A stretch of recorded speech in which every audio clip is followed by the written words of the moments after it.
నమస్తే, welcome to Andhraprabha TV. నేను సౌజన్య ఉత్తరాల.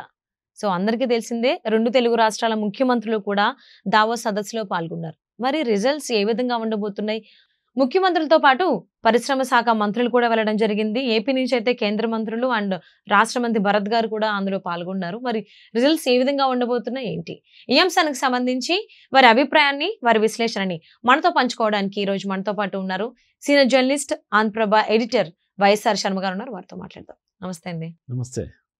సో ప్రపంచ ఆర్థిక సదస్సులో దావోస్ సదస్సు అని చాలా ముద్దుగా పిలుచుకుంటారు అందరూ. మరి ఆ సదస్సులో రెండు తెలుగు రాష్ట్రాల ముఖ్యమంత్రులు అండ్ పరిశ్రమ శాఖ మంత్రులు కూడా పాల్గొనడం జరుగుతోంది. సో ఏపీ నుంచి అయితే చంద్రబాబు గారు, లోకేష్ గారు అండ్ టీజీ భరత్ గారు అండ్ కేంద్ర మంత్రి రామ్మోహన్ నాయుడు గారు నలుగురు వెళ్లారు. అండ్ ప్రతినిధి ఎలాగో టీం ఉంటానే ఉంటారు. టీఎస్ నుంచి అంటే తెలంగాణ నుంచేమో ముఖ్యమంత్రి రేవంత్ రెడ్డి గారు అండ్ ఐటీ శాఖ మంత్రి శ్రీధర్ బాబు గారు. సో వీళ్ళిద్దరే వెళ్ళినట్టుగా మనకు అనిపిస్తుంది. సో ఫైనల్ అవుట్పుట్ అనేది అది ఇంకొక చర్చకి దారితీస్తుందేమో అనిపిస్తుంది. అసలు ఇప్పుడు జరిగినటువంటి ఈ ఫస్ట్ డేది ఏదైతే ఉందో అది ఏ విధంగా ఉండబోతుంది అనుకోవచ్చు అంటారు? యాక్చువల్లీ దావోస్ సదస్సు నిన్న 20వ తారీఖు నుంచి మొదలైంది. అయితే మన ఏపీ ముఖ్యమంత్రి చంద్రబాబు నాయుడు గారు నిన్న సాయంత్రమే వెళ్ళారు. అక్కడ స్టార్టింగ్ ఏంటంటే ప్రాథమికంగా ఆ జ్యూరిచ్లో ఉన్న తెలుగు ఔత్సాహికులు, పారిశ్రామికవేత్తలు, చుట్టుపక్కల నుంచి వచ్చిన వాళ్ళతో జస్ట్ ఇంటరాక్షన్, ర్యాపోర్ట్ మీటింగ్ జరిపారు. సరే, వాళ్ళకి ఏపీలో జరుగుతున్న పరిణామాలు ఏంటి, వాళ్ళ ప్రభుత్వం చేస్తున్నది ఏమిటి వాళ్ళకి వివరించారు. వాళ్ళని కొంచెం ఇన్స్పైర్ చేస్తూ మాట్లాడారు. ఇక ఇవాళ నుంచి సీరియస్గా మార్నింగ్ నుంచి దావోస్లో బిజినెస్ మీటింగ్స్ మొదలైనవి. ఆల్రెడీ ఇప్పటికి ఏపీ నుంచి వెళ్ళిన వాళ్ళు ఒక 2 మీటింగ్స్లో పార్టిసిపేట్ చేశారు. చంద్రబాబు నాయుడు గారు కూడా మీటింగ్లో, రౌండ్ టేబుల్ మీటింగ్లో పార్టిసిపేట్ చేశారు. ఇక తెలంగాణ వైపు నుంచి కూడా రేవంత్ రెడ్డి గారు అంత టీం వెళ్ళింది. చంద్రబాబు నాయుడు గారు ఏపీ నుంచి వెళ్ళారు.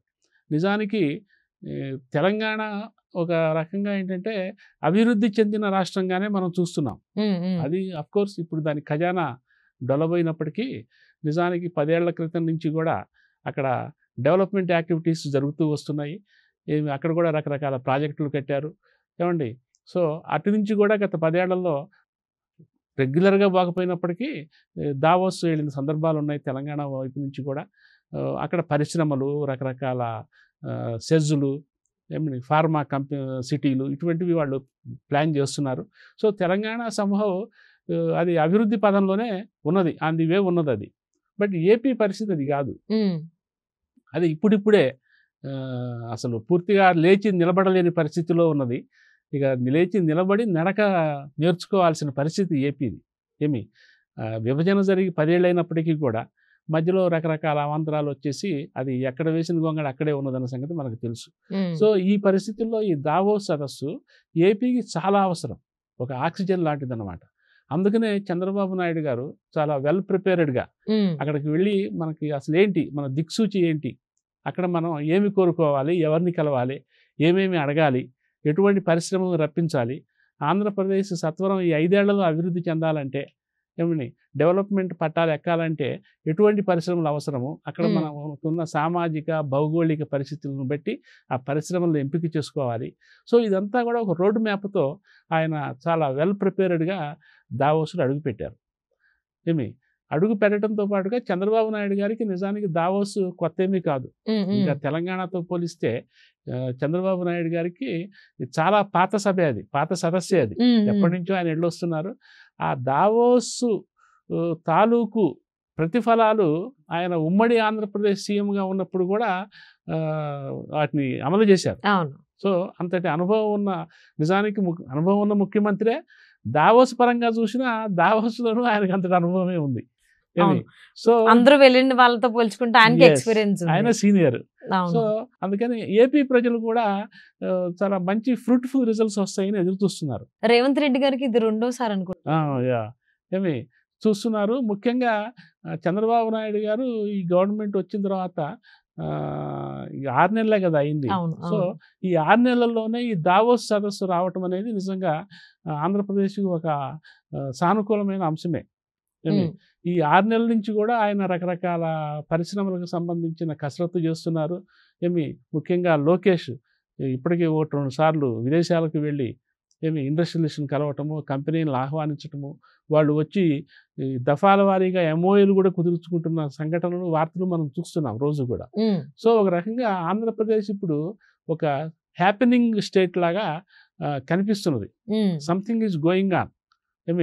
సో పట్టాలు ఎక్కుతున్న పరిస్థితి మనకి అనుభూతి చెందుతున్నాం మనం. సో ఈ పరిస్థితుల్లో ఆయన దావోస్ వెళ్ళటం అనేది ఒక శుభ సూచకమే. పైగా Chandrababu Naidu has his own expertise in convincing foreign companies. అంటే ఇప్పుడు మీరు ఈ మాట అంటుంటే ఇంకొక డౌట్ కూడా వస్తుంది. అంటే చంద్రబాబు నాయుడు గారికి ఎప్పటి నుంచో ఎంతో ఎక్స్పీరియన్స్ ఉంది కాబట్టి దావోస్ సదస్సుకు సంబంధించి పక్క రాష్ట్రం అనేటువంటి తెలంగాణ ముఖ్యమంత్రి రేవంత్ రెడ్డి గారికి అయితే కొద్దిగా తక్కువ ఎక్స్పీరియన్స్ ఉందని అనుకోవాలి చంద్రబాబు గారితో పోలిస్తే. సో దావోస్ సదస్సుకు సంబంధించి సో ఫైనల్ అవుట్పుట్ వచ్చేసరికి చంద్రబాబు గారు ఎక్కువ ఇండస్ట్రీస్ ని అట్రాక్ట్ చేస్తారు కంపేర్ టు రేవంత్ రెడ్డి గారు అనేటువంటి ఆలోచన వస్తుంది. ఏమంటారు దీని గురించి? అంటే ఇప్పుడు రేవంత్ రెడ్డి గారు కూడా ఈజ్ సీఎం ఆఫ్ తెలంగాణ. అవును, of course first time Telangana ఏడాది దాటింది. ఆయన అనుభవం కూడా 1 year సీఎంగా. అయితే రాజకీయాలు ఆయనకి కొత్త కాదు. ప్రజానాయకుడిగా ఆయనకి ఉన్న వాగ్దాటి ఆయన వాగ్దాటే ఆయన గెలిపించిందని చాలా సందర్భాల్లో చాలామంది చెప్తుంటారు. సో ఆయన ఎదుటివాడని కన్విన్స్ చేయటంలో చంద్రబాబు నాయుడు గారి లాగా ఆయన కూడా దిట్ట.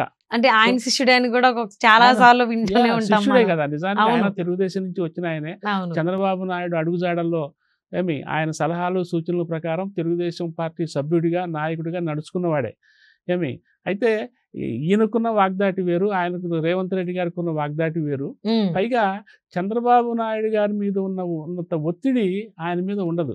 ఎందుకంటే ఏపీ ఏమో ఇప్పుడిప్పుడే ఒక చిన్న పసికొన లాంటి రాష్ట్రం. ఏది అభివృద్ధి పరంగా చూస్తే, అభివృద్ధి కోణంలో చూస్తే ఆ పసికొనని ఎత్తుకొని బుజ్జగిస్తూ ఎదుటి వాళ్ళకి చేత ఆయన జోలపాడించాల్సిన పరిస్థితి చంద్రబాబు నాయుడు గారికి. బట్ వేరే రేవంత్ రెడ్డి గారికి అంతగా కన్విన్స్ చేయాల్సిన అవసరం లేదు. ఇది అడల్ట్ కిడ్ అనుకోవచ్చు ఆ లెక్కన చూసుకుంటే. ఎగ్జాక్ట్లీ.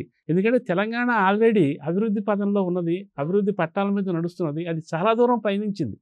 సో తెలంగాణ గురించి అందరికీ బయట విదేశాల్లో ఉండే పారిశ్రామికవేత్తలకి ఈ చుట్టుపక్కల రాష్ట్రాలకు కూడా చాలా తేడతెల్లమైన పరిస్థితి తెలంగాణ గురించి.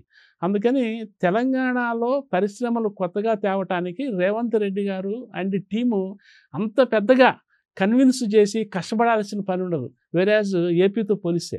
అవును. అందుకని దాని వాటా దానికి వస్తుంది. ప్లస్ అదే సమయంలో ఏపీలో చంద్రబాబు నాయుడు గారి గవర్నమెంట్ అది చేస్తున్న యాక్టివిటీసు, ఇప్పుడిప్పుడే పోలవరం లాంటి నీటి ప్రాజెక్టులు, అమరావతి రాజధాని, దాన్ని కార్యరూపంలోకి పెట్టడం. సో ఇదంతా ఒక ఆశాజనకమైన పిక్చర్ కనిపిస్తున్న నేపథ్యంలో విదేశీ పారిశ్రామికవేత్తలు ఈజీగా కన్విన్స్ అయ్యే అవకాశాలు ఉన్నాయి. సో చంద్రబాబు నాయుడు గారికి అదొక సానుకూలమైన అంశం. సో ఈయన వైపు నుంచి ఈజీగా కన్విన్స్ చేయొచ్చు. ఇది ఏపీ అభివృద్ధి పదంలో పయనించే అవకాశాలు ఉన్నాయి అనే ఒక ఫీలింగ్ ఇప్పటికే ఈ విదేశాల్లో కనిపిస్తున్నది. అది క్రియేట్ చేశారు చంద్రబాబు అండ్ టీము, చంద్రబాబు ప్రభుత్వం క్రియేట్ చేసింది. సో ఈయనకు కూడా ఒక రకంగా ఈజీగానే ఉంటుంది. అదే సమయంలో తెలంగాణలో రేవంత్ రెడ్డి గారికి కూడా ఈజీగానే ఉంటుంది. సో ఎవరికి ఎంత వస్తుంది ఏంటి అనేది అల్టిమేట్గా ఈ 4 రోజులు సదస్సు అయిపోయిన తర్వాత అది చూడాల్సి ఉంటుంది. సో మరి చూద్దామండి. బాగా ఎక్స్పీరియన్స్ ఉన్నటువంటి ఏపీ ముఖ్యమంత్రి చంద్రబాబు గారు ఎంతమంది పారిశ్రామికవేత్తలను అట్రాక్ట్ చేస్తారు, మరి తెలంగాణ ముఖ్యమంత్రి రేవంత్ రెడ్డి గారు ఇంకెంతమందిని అట్రాక్ట్ చేస్తారో చూద్దాము. ఏపీ ఆంధ్రప్రదేశ్ పేరులోనే ఇప్పుడు విభజన జరిగిన తర్వాత కూడా దాని పేరు మాతృక పేరే ఉంది, ఆంధ్రప్రదేశ్ అనే ఉంది. సో ఉమ్మడి ఆంధ్రప్రదేశ్లో కూడా చంద్రబాబు నాయుడు సీఎంగా చేసిన సందర్భాల్లో దావోస్కి వెళ్ళిన పరిస్థితి ఉన్నది. సో విదేశీయులకి విదేశీ పారిశ్రామికవేత్తలకి ఆంధ్రప్రదేశ్ అనే పేరు అయితే కొత్తది కాదు. సో అదొక ప్లస్ పాయింట్. ఇంకోటి ఏంటంటే తెలంగాణ విడిపడిపోయిన తర్వాత దానికి ఉన్న స్వతసిద్ధమైన ఆస్తుల పరంగా చూసిన తర్వాత 10 ఏళ్లలో అది సాధించిన అభివృద్ధి పరంగా చూసినా అది కూడా ఒక కంఫర్టబుల్ పొజిషన్లో ఉంది. సో 2 రాష్ట్రాలు ఇది ఒక రకంగా పేద రాష్ట్రం, అది ధనిక రాష్ట్రం అయినప్పటికీ కూడా 2 సమఉజ్జీగా దావోస్ సదస్సులో ఇద్దరూ నిలబడి సమఉజ్జీలుగా ఎవరి వాటాలు వాళ్ళు తెచ్చుకుంటారని చెప్పి చాలా గట్టి నమ్మకం అయితే ఉన్నది.